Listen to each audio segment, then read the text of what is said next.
सचिवालय का रुख करेंगे। पीएचईडी मंत्री कन्हैया लाल चौधरी पदभार ग्रहण कर रहे हैं। सीधी तस्वीरें आपको दिखा रहे हैं। विधिवत रूप से पूजा पाठ करके उन्होंने अपनी कुर्सी संभाली है। मीडिया से भी रूबरू होंगे। सचिवालय में है पीएचईडी मंत्री कन्हैया लाल चौधरी। पीएचईडी मंत्री कन्हैया लाल चौधरी से खास बातचीत की जा रही है। देखना होगा कि क्या कुछ कहना होगा उनका। मीडिया से अपनी प्राथमिकताएं गिनाई जाएगी। जाहिर सी बात है, अपनी कुर्सी उन्होंने संभाली है 5 साल। एक अहम जिम्मेदारी संभालते नजर आएंगे पीएचईडी मंत्री कन्हैया लाल चौधरी। दूसरी 2 तस्वीरें आपको दिखा रहे हैं। पहली तस्वीर सीधी सचिवालय से, सचिवालय में स्थित उनके ऑफिस से। दूसरी तस्वीर जहां पूजा पाठ की गई, पूजा अर्चना की गई विधिवत रूप से, और अब मीडिया से रूबरू हो रहे हैं कन्हैया लाल चौधरी। तो मीडिया सवाल करेगी, उन सवालों के जवाब दिए जाएंगे और अपनी प्राथमिकताएं गिनाएंगे पीएचईडी मंत्री कन्हैया लाल चौधरी।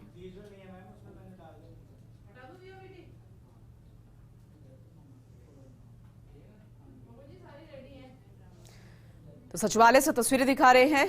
मीडिया के सवालों के जवाब दिए जाएंगे। मीडिया से रूबरू हो रहे हैं। फिलहाल विधिवत रूप से पूजा अर्चना कर कुर्सी संभाली। डिपार्टमेंट में, इस विभाग में आज पदभार संभाला हूँ। आप सब पत्रकार बंधुओं का, सभी मीडिया बंधुओं का मेरे इस कार्यालय में, मेरे विभाग में आप सबका बहुत बहुत अभिनंदन, बहुत बहुत स्वागत। और जिस तरह से मेरे को जो जिम्मेदारी दी है कि हर आम जन को पीने का पानी उपलब्ध कराना, इसमें जहाँ जहाँ भी कोई भी कमी होगी, मेरे को पूर्ण उम्मीद है कि आप सब मेरे को कहीं ना कहीं अवगत कराते रहेंगे।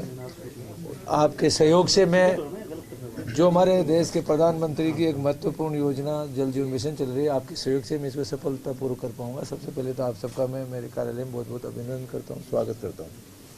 मीणा साहब, राजस्थान रेगिस्तान मरु प्रदेश है, पानी की बड़ी समस्या रहती है। ऐसे में सबसे बड़ा जो महकमा माना जाए यहाँ पे जरूरत के हिसाब से, वो आप ही के पास है। बड़ी जिम्मेदारी है। बड़ी जिम्मेदारी किस तरह निभाएंगे, क्योंकि पानी लगातार भूजल स्तर कम होता जा रहा है। पानी की कई स्थितियाँ, कई क्षेत्रों में पीने को भी पानी नहीं मिल पाता।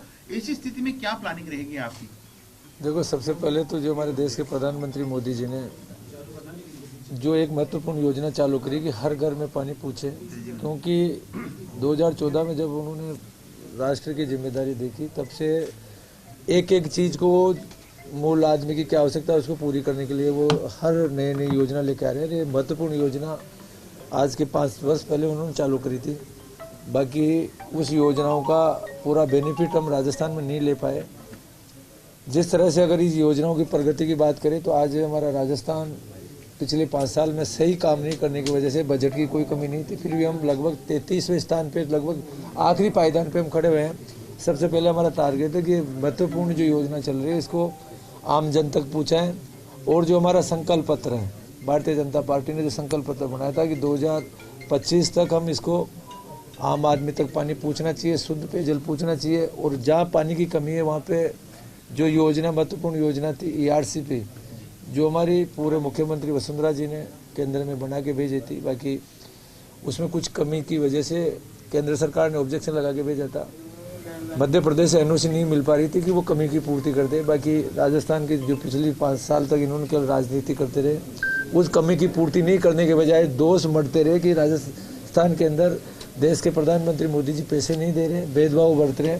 बाकी आज मैं धन्यवाद देना चाहता हूँ राजस्थान की सभी जनताओं को। उन्होंने मोदी जी पे विश्वास किया, उनकी नीतियों पे विश्वास किया, गरीब कल्याणकारी योजना पे विश्वास किया। उन्हीं की बदौलत आज वापस यहाँ राजस्थान में सरकार बनी।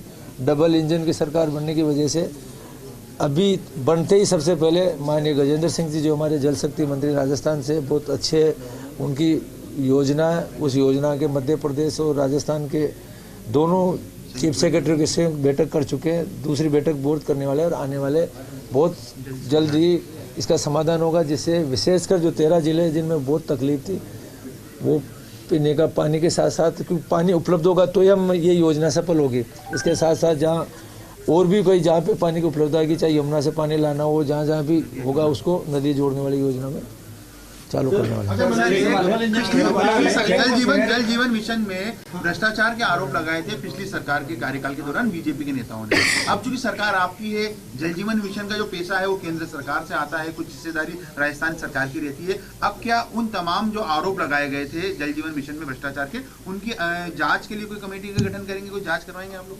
देखो मंत्री जी की इसमें जो टेंडर हुए थे वो टेंडर भी क्या यथावत रहेंगे, कैसे किया जाएगा? अब जवाब दीजिए। देखो, सबसे पहले तो मैं आपको ये बताना चाहता हूँ कि हमारी सरकार जीरो टॉलरेंस, भ्रष्टाचार पर कोई टॉलरेंस, 100% भ्रष्टाचार करेंगे। जिस तरह से आप लोगों ने देखा होगा कि पिछले 10 वर्ष के अंदर केंद्र की सरकार में किसी भी विभाग में 1 रुपये का भ्रष्टाचार का आरोप कोई नहीं लगा पाया।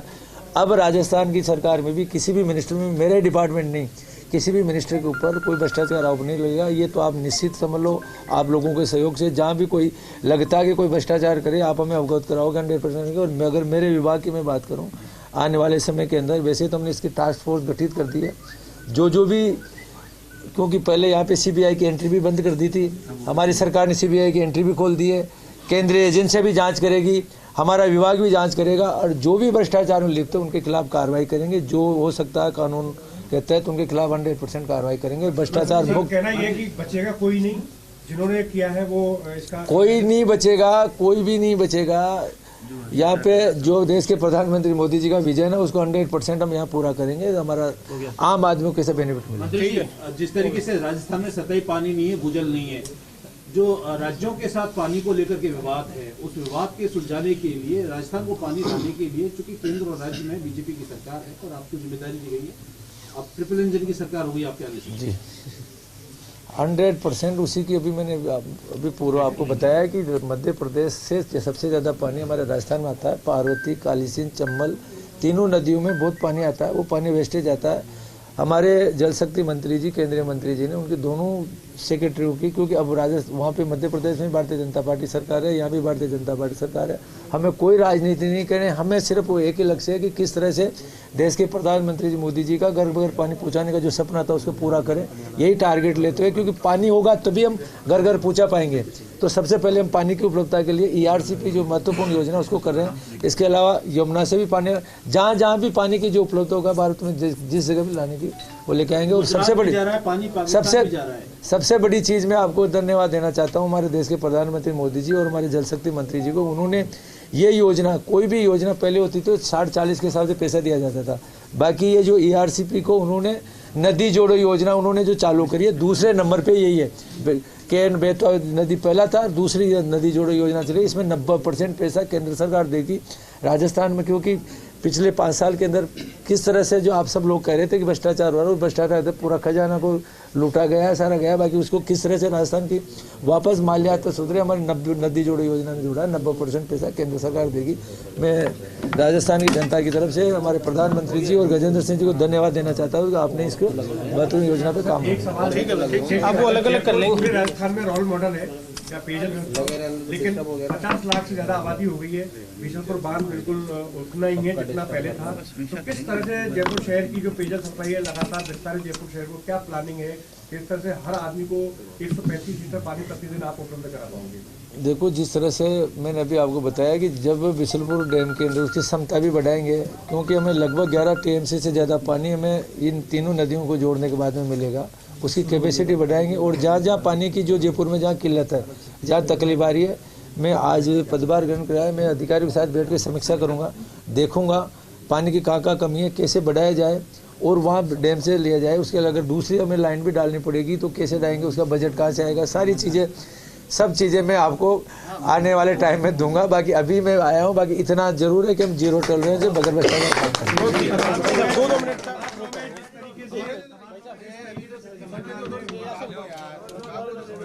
PhD मंत्री कन्हैयालाल चौधरी ने आज कार्यभार ग्रहण कर लिया है मंत्रोच्चार के साथ। कन्हैयालाल जी, तो आपने सुना PhD मंत्री कन्हैयालाल चौधरी, क्योंकि ये खास मुद्दा जल से जुड़ा।